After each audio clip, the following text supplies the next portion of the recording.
Mbega ikibuga cy'indege cya Kavumu kabisa. Kavumu Tombe. Ibifaru. Zawani Tutu. Mbega Kisekedi Imana imuhe amahoro n'imigisha kabisa. Arambe ku perezida mpaka tugeze Kinshasa. Ntazaveho ukundi.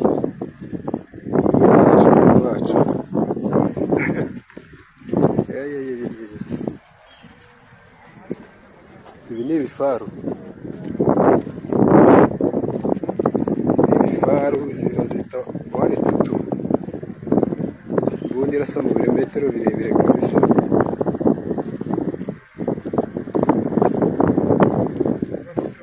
Uyu ni umugabo wafashe ikibuga cy'indege bamwita Cisco. Ariel ndamukunda.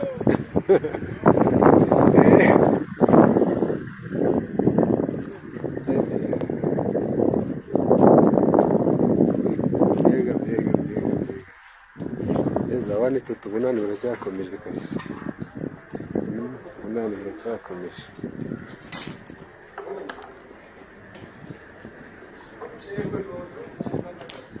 Naha. Iyo bayita Zawani Tutu.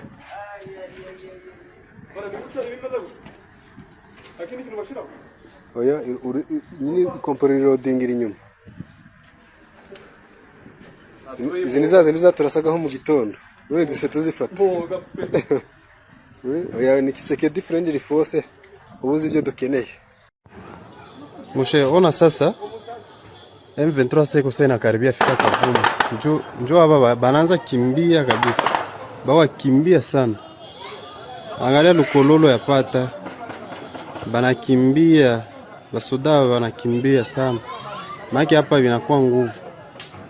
Banakimbia M23 inafika Kavumu sasa. M23 akikuwa bakimbiza. Banakimbia sana. Yes, reka ngusuhuze kandi nguhe ikaze wowe udahwema gukurikira ibiganiro byacu. Iyi video rero utangiye ureba ni video yerekana ibimwe mu bitwaro byafatiwe ku kibuga cy'indege cya Kavumu, aho M23 ubu ntago bikiri inkuru, yamaze kuba kimomo. M23 yamaze kwigarurira ikibuga cy'indege cya Kavumu. Kuri iyi nshuro rero icyo nje kukwereka, hari video mutabonye nje kubereka zigaragaza uburyo mu by'ukuri nyuma yuko M23 ifashe ikibuga cy'indege cya Kavumu, ibintu byari byifashe. Abasirikare bari kubyina intsinzi, ariko kandi nk'uko utangiye ubibona muri iyi video, urabona ko ari umwe mu basirikare ba M23 ari kugenda afite telefone, ari kugenda afata amashusho yerekana ibitwaro bigiye bitandukanye byabarasagaho, byabarwanyije ubwo ingabo z'abarundi, za Kongo n'iz'abandi bose bafatanya na Kongo bari kuri iki kibuga cy'indege cya Kavumu.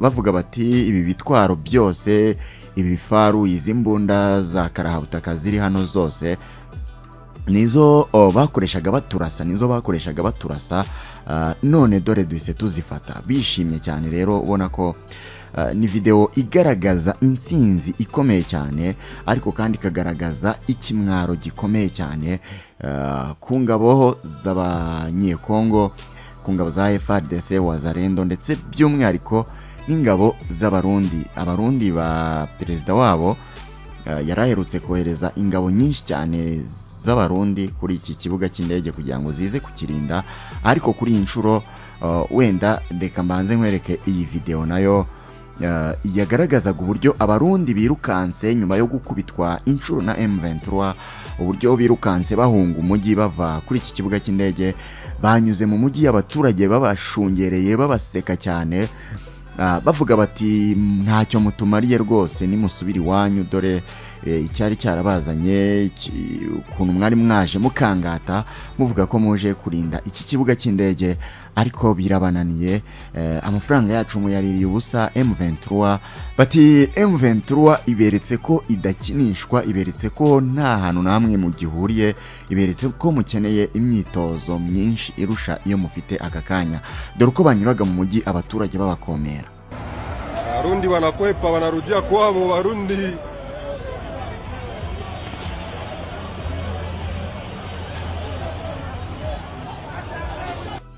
urabona ko ni video y'ikimwaro cyane, ni video y'ikimwaro cyane.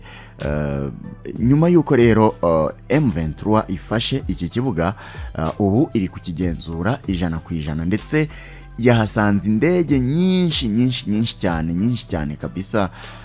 Twebura twavugaga tutarabona, mwavugaga ngo Goma bafatiye indege n'imbunda n'ibiki, ariko izo bafatiye ikavumu zo ni nyinshi cyane ku rwego ruhambaye.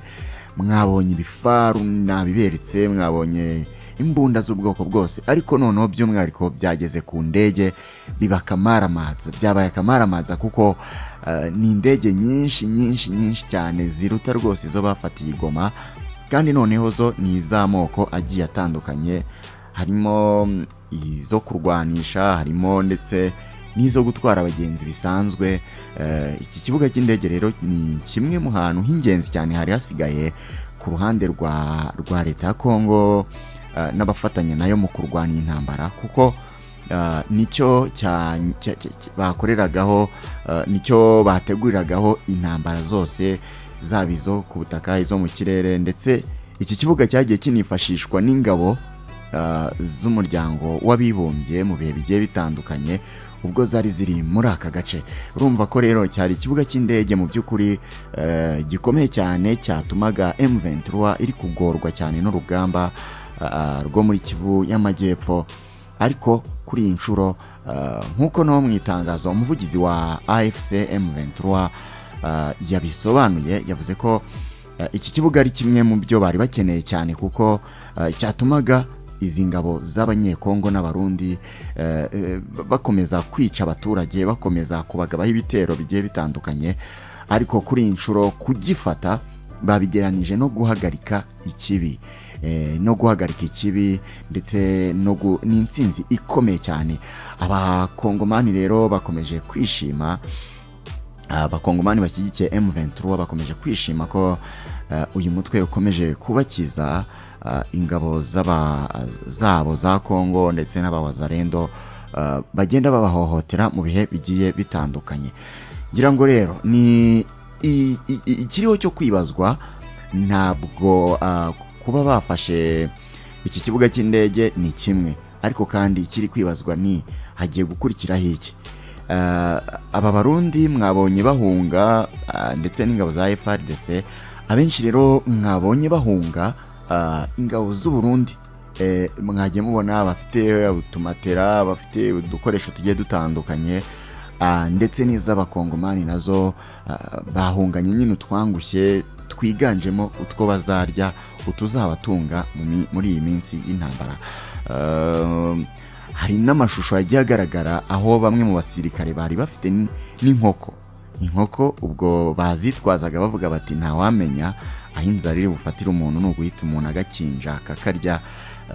Byari amashusho mu by'ukuri asebetse cyane ku ruhande rw'izi ngabo zarwanaga na M23. Bose rero bakaba bahungiraga hariya muri i Bukavu, kuko niho n'ubundi niho hegeranye n'iki kibuga cy'indege cya Kavumu. Abenshi niho bahitaga bahungira, ariko naho biragaragara ko ari ikibazo kigiye gusa,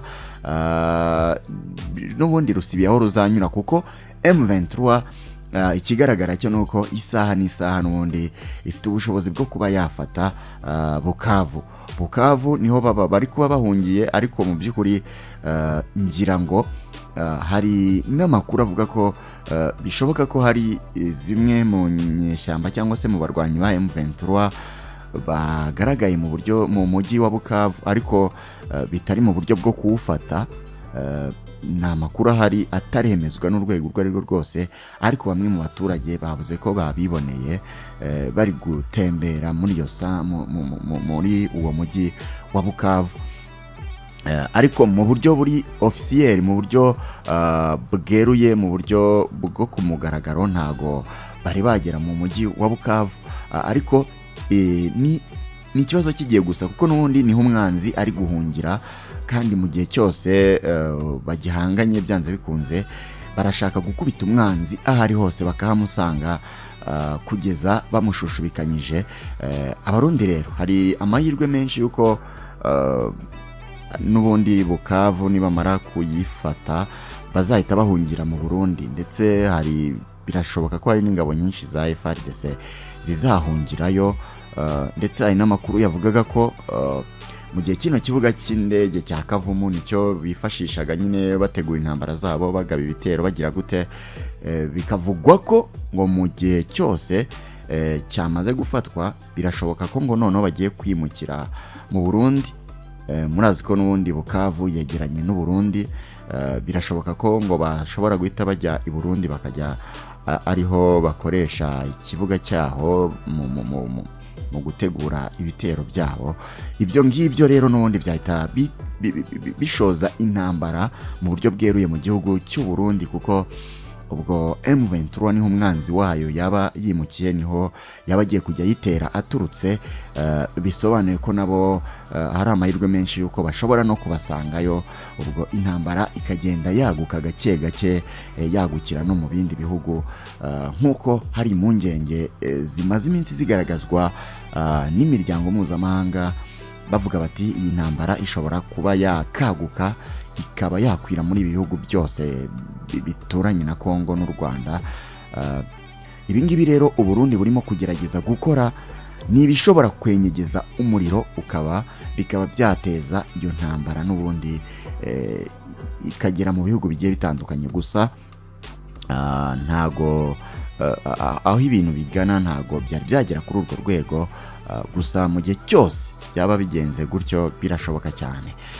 Reka rero nkwibutse ko uyu mujyi, iki kibuga cy'indege M23 yamaze kwemeza ko yagifashe mu masaha makeya ashize. Mbere yuko rero M23 yinjira muri Kavumu, muri uyu mujyi hagaragaye abasirikare benshi bo mu ihuriro ry'ingabo za Kongo bahunga berekeza mu mujyi wa Bukavu, mu birometero hafi 25 uvuye i Kavumu. Umuturage uri mu mujyi yumvikanye avuga ati barahunze, ubu M23 igeze i Kavumu. M23 iri kubirukansa, abasirikare bari kwiruka cyane. Uwo ni umwe mu baturage bumvikanye muri imwe muri video zasakaye cyane ku mbuga nkoranyambaga, avuga muri ayo magambo. Kavumu rero ni ahantu h'ingenzi cyane muri Kivu y'Amajyepfo, kuko niho hari ikibuga cy'indege cyifashishwaga n'ihuriro ry'ingabo za Kongo ubwo zajyaga kugaba ibitero ku birindiro bya M23. Nibyo nagusobanuraga n'ubundi mu kanya. Iki kibuga cy'indege kandi n'ubundi ni nacyo ingabo zari mu butumwa bw'amahoro bw'umuryango w'abibumbye MONUSCO muri Kivu y'Amajyepfo zakoreshaga mbere yo gutaha mu ntangiriro za 2024. Umuvugizi wa M23 mu rwego rwa politiki Bwana Lawrence Kanyuka yemeje ko Kavumu n'ikibuga cy'indege cyaho byafashwe mu rwego rwo gukumira ikibi aho gituruka, cyangwa se ni mu rwego rwo gusanga umuriro aho uturuka. Yagize ati rero nk'uko twabisubiyemo, twasenyeye ikibi aho gituruka. Ikibuga cy'indege cya Kavumu cyatezaga ibibazo abaturage bo mu bice tugenzura n'ibirindiro byacu. Kuva ubu Kavumu n'ibice biyikikije birimo ikibuga cy'indege byafashwe na AFC M23. Uyu mujyi rero ufashwe nyuma yaho guhera mu ijoro rya tariki ya 13 rishyira iya 14 Gashyantare 2025 abarwanyi ba M23 bafashe centre ya Kabamba na Katana ziri muri teritwari ya Kabare. Abasirikare b'ihuriro rya leta ya Kongo bafite ubwoba ko mu gihe cya vuba M23 irabambura umujyi wa Bukavu ufatwa nk'umurwa mukuru wa Kivu y'Amajyepfo. Bamwe muri aba basirikare rero batangiye bahungira mu zindi ntara. Bamwe muri aba basirikare rero batangiye guhungira mu zindi ntara nka Tanganyika. Igisirikare cya Kongo nacyo gikomeje urundi rugamba rwo kubafata kugira ngo basubire kurwana. Nuko nguko rero byifashe, M23 ikomeje kugaragaza ko mu by'ukuri ifite imbaraga nyinshi cyane, kandi wibuke ko uko ifata izo ntwaro, uko ifata ibice byinshi, ni nako ikomeza kugwiza imbaraga, kubera ko izo ndege n'ibizifashe igafata ibyo bifaru, igafata izo mbunda ziremereye, igafata ayo masasu n'ibindi bikoresho byose, ibimodoka by'intambara n'ibindi bikenerwa mu ntambara, niko ikomeza kugenda ikomera, ikomeza kugenda irusha imbaraga abo bose bahanganye. Ari nayo mpamvu rero ari nabyo biha amahirwe yuko izakomeza kugenda yigarurira ibice bitandukanye kugeza no kuba yafatana Kinshasa, nk'uko umwe mu basirikare bafatagira video yumvikanya bivuga ashimira Tshisekedi cyane, ati arakabaho Tshisekedi rwose azakomeze agume ku butegetsi kugeza dufashe Kinshasa kuko atworohereza akazi. Ariko se M23 mu by'ukuri ifite uwuhe mupango nyuma yo gufata iki kibuga cy'indege cya Kavumu ndetse n'ibice byose byegeranye nayo? Ese irakomeza ifate Bukavu? Ese niramuka ifashe Bukavu izakomeza irwane kugeza ifashe na Kinshasa nk'uko bagiye babitangaza mu bihe bitandukanye? Bizarangira gute mu by'ukuri? Nge ntabwo mbizi. Icyo nzi nuko nsoreje aha iki kiganiro. Wakoze cyane kudukurikira, ibuka gukanda kuri subscribe kugira ngo tujye tubana mu biganiro byacu bya buri munsi. Andi makuru agezweho ndagaruka kuyakugezaho mu kanya.